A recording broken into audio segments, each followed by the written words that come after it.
आइए आज हम लोग माध्यमिक शिक्षा आयोग के बारे में अध्ययन करेंगे। कल का अध्ययन हम लोग का क्या था? विश्वविद्यालय शिक्षा आयोग का अध्ययन था, जो डॉक्टर सर्वपल्ली राधाकृष्णन साहब उसके अध्यक्ष थे। उनके कुछ उद्देश्य थे, कल उसके बारे में हम लोगों ने अध्ययन किया। आज पुनः हम शिक्षा आयोग को हम लोग अध्ययन करेंगे, चर्चा करेंगे। इससे पहले जान लेते हैं, देखिए जब भारत स्वतंत्र हुआ, जब भारत अंग्रेजों की बेड़ियों से आजाद हुआ, अंग्रेजों से मुक्त हुआ, तो भारत के लोगों में जितने महान लोग थे सबके अंदर एक स्वप्न था। यह था कि हम भारत को इतनी ऊंचाई पर ले जाएंगे, भारत को विकसित देश बनाएंगे, भारत को विश्व में नंबर 1 पर लाएंगे। इसलिए पूरे देश के जो राजनीतिक लोग थे, सारे लोगों का एक सपना था कि अपने देश को विकसित बनाना। सभी लोगों ने विचार किया, आखिर हमारा विश्वविद्यालय आयोग बना। उन लोगों ने विचार किया कि शिक्षा के क्षेत्र में सबसे ज्यादा क्रांति लाया जाए, शिक्षा के क्षेत्र में सबसे ज्यादा क्या लाया जाए? क्रांति लाया जाए, क्योंकि शिक्षा से ही देश विकसित हो सकता है, शिक्षा से ही देश विश्व में अपना नाम कर सकता है। इसलिए शिक्षा को सर्वोपरि माना जाए। सभी लोगों का सपना यह था कि यह चीजें कब साकार होंगी। इस तरह से जब उनको लगा कि माध्यमिक स्तर पर भी एक आयोग की गठित की जाए, एक आयोग को गठन किया जाए, तो केंद्र सरकार ने इस चीज को प्रस्ताव रखा। किसका प्रस्ताव रखा? माध्यमिक शिक्षा आयोग का प्रस्ताव रखा।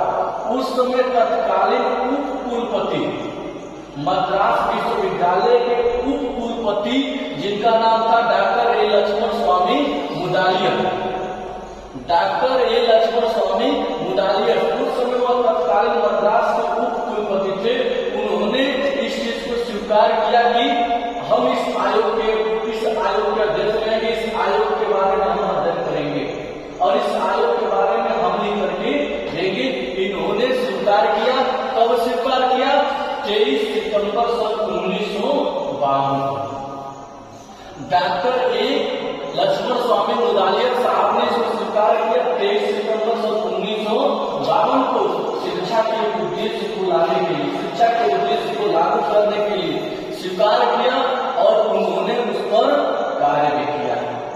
और माध्यमिक शिक्षा में क्या था? वे चाहते थे कि जो शिक्षा है, जो प्राथमिक शिक्षा है अलग रहे और जो माध्यमिक स्तर पर वो भी 2 भाग में रहे।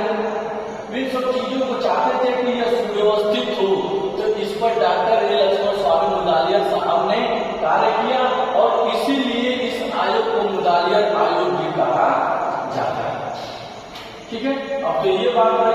अब देखिए, उन्होंने माध्यमिक शिक्षा आयोग की ये चीजें सब बनाने के बाद 23 सितंबर सन 1953 को उन्होंने इस व्यवस्था को केंद्र सरकार के सामने प्रस्तुत किया और उसी में क्या हुआ? लागू हो गया। ठीक है, डॉक्टर ए लक्ष्मण स्वामी मुदालियर साहब ने, और इसलिए इस आयोग को मुदालियर आयोग भी कहा जाता है। और उन्होंने इस माध्यमिक शिक्षा आयोग द्वारा निर्धारित जो शिक्षा का उद्देश्य उन्होंने मुख्यतः 4 भागों में बताया। पहला बताया प्रजातांत्रिक नागरिकता का विकास, दूसरा बताया व्यवसायिक कुशलता का विकास, तीसरा बताया व्यक्तित्व का विकास और चौथा बताया नेतृत्व गुणों का विकास। किसने बताई यह बात? मुदालियर साहब ने बताया। तो हम चलते हैं, पहला उन्होंने क्या कहा? प्रजातांत्रिक नागरिकता का विकास।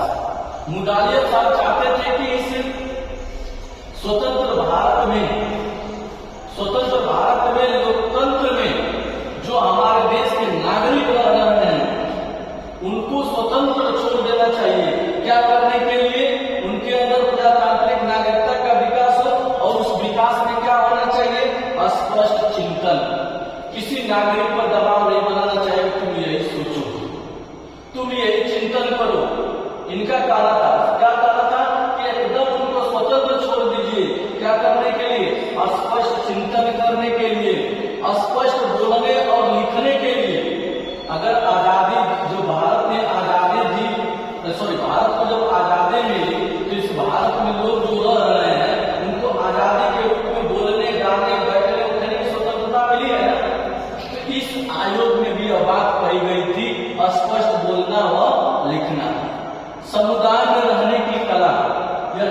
थे, इनका एक उद्देश्य था कि जो समाज में समुदाय में जो रह रहे हैं वो रह सकते हैं।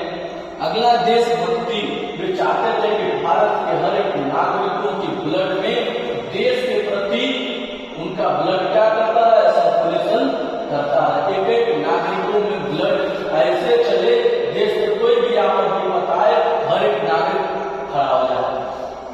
अगला विश्व बंधुत्व, वे चाहते थे कि आपस में भाईचारा लोग रखें। इस आयोग में यह बात बताई गई कि आपस में लोग भाईचारा रखें, समानता का भाव रखें। इसका भाव रखें, समानता का भाव रखें, विश्व बंधुत्व का भाव रखें। किसका यह बात थी? मुदालिया साहब अपने उस आयोग में यह बात कही थी। अब आते हैं दूसरे पॉइंट पर, व्यवसायिक कुशलता का विकास। इस आयोग में यह बात बताई गई कि व्यवसाय के क्षेत्र में भी भारत के नागरिक आगे बढ़े और उनका विकास हो। किस लिए विकास हो? कार्य के प्रति नया दृष्टिकोण, कोई भी नया कार्य, कोई भी कार्य हो उसके प्रति यहाँ के नागरिक नए तरीके से सोचे। उनका जो देखने का नजरिया हो एक नया दृष्टिकोण हो, एक नया विजन हो। और क्या चाहते थे? तकनीकी कुशलता।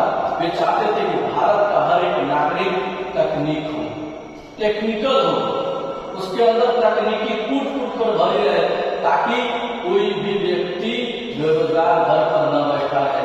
देखिए, जिसके अंदर कुछ न कुछ कला है, जिसने कुछ तकनीकी सीख ली है, वह किसी पर निर्भर नहीं है। वह अपनी मेहनत और बलबूते के बदौलत 2 पैसा कमा रहा है और अपने परिवार और समाज की सेवा कर रहा है। फिर उन्होंने बताया व्यक्तित्व का विकास। देखिए, सबसे पहले अपने व्यक्तित्व का विकास हम नहीं करेंगे, क्योंकि व्यक्तित्व की परिभाषा कही गई है। व्यक्ति के व्यक्तित्व का एक व्यक्तित्व आ गया, इसकी परिभाषा बता देता। व्यक्तित्व है क्या? व्यक्ति का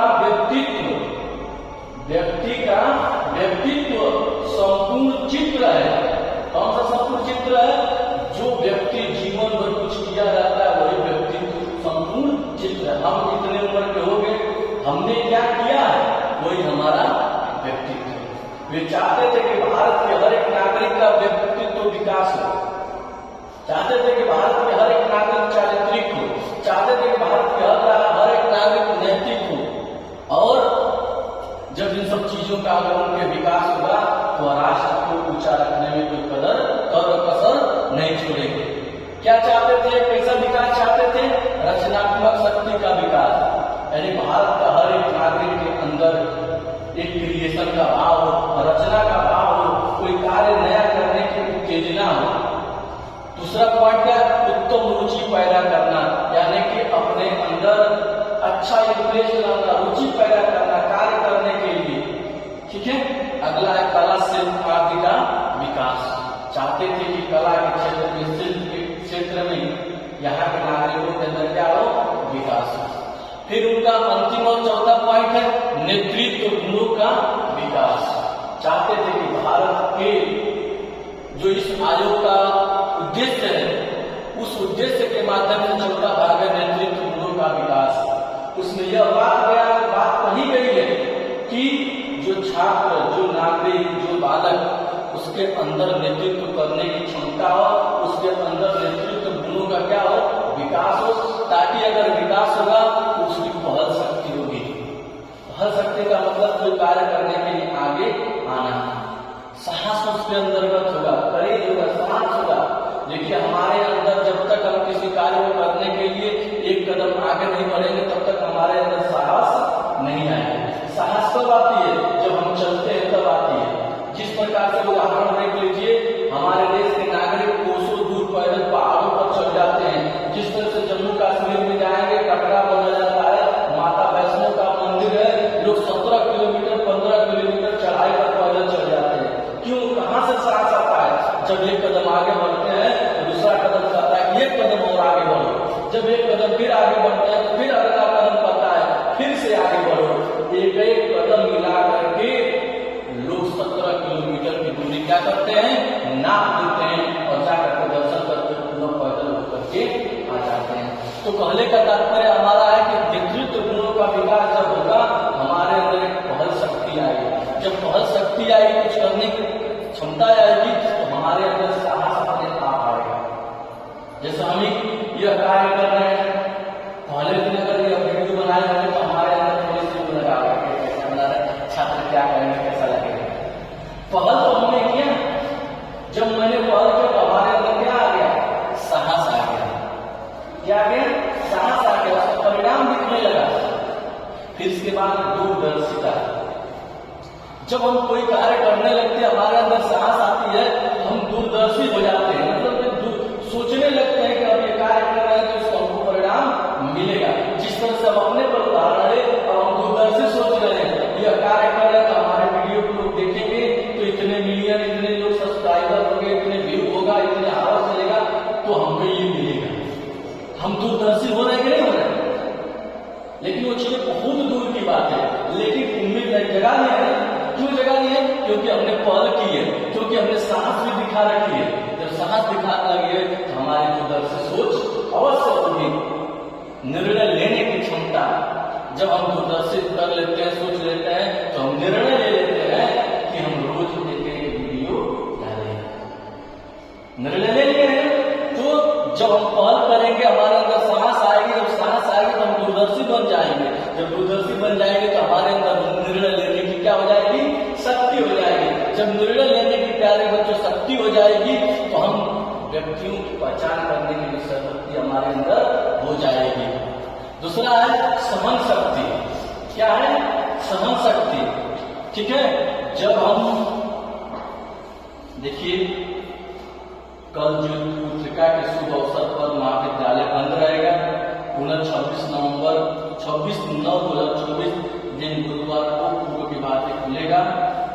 और एक सूचना आवश्यक है कि सामान्य ज्ञान प्रतियोगिता की परीक्षा दिनांक 28/9/2024 दिन शनिवार को सुनिश्चित है तथा सभी की उपस्थिति अनिवार्य है। ठीक है, धन्यवाद।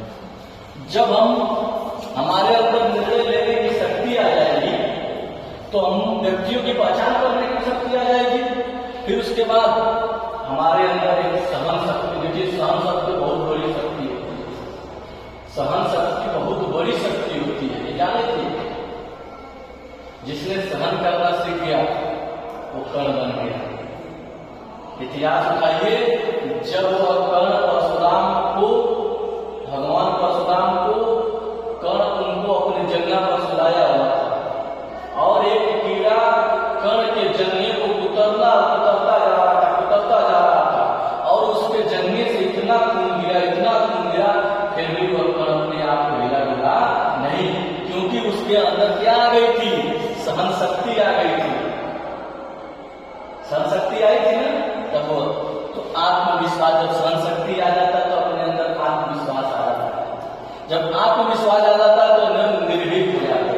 अब हमारा क्या आवश्यकता है, और उसके जब निर्भीकता आ जाती है तो हम धैर्य से अपना काम लेने देते। उसी तरह से कर्ण से ही देख लीजिए, कर्ण पर ही उदाहरण ले लीजिए। कर्ण एक सूत्रपुत्र कहा जाता है। कर्ण के अंदर शिक्षा की भावना आती है, जब शिक्षा लेंगे, जब वह गुरु के पास जाता है तो कहा जाता है कि तुम सूत्रपुत्र हो, तुमको शिक्षा नहीं दी जा सकती।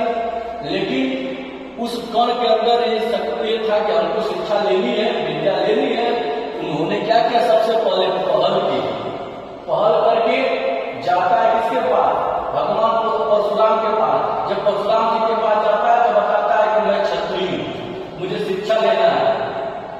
क्षत्रिय पता है ना, मुझे शिक्षा लेना है। देखिए झूठ बोल रहा है, पहल किया, साहस दिखाया, परशुराम साहब के सामने भी गया और ब्राह्मण बताता है। ठीक है, जब ब्राह्मण बताता है मैं ब्राह्मण कुल का हूँ, किस कुल का हूँ, ब्राह्मण कुल का हूँ, साहस दिखा करके जब वो जान जाते हैं तो शिक्षा देने लगते हैं तो कर्ण जान जाता है कि शिक्षा में दूरदर्शी हो जाता है, निर्णय लेने लगता है, व्यक्ति पहचान करने लगता है। उसके अंदर सहन शक्ति की बात बताई दी और उसके अंदर आत्मविश्वास आ जाता है और एकदम निर्भीक हो जाता है और क्या हो जाता है, धैर्यवान हो जाता है। तो यह कौन चाहते थे, मुदालिया साहब के इस आयोग का एक उद्देश्य है, वो चाहते थे सबके अंदर ये सब चीजें आए।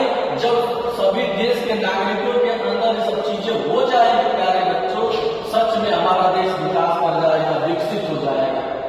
इस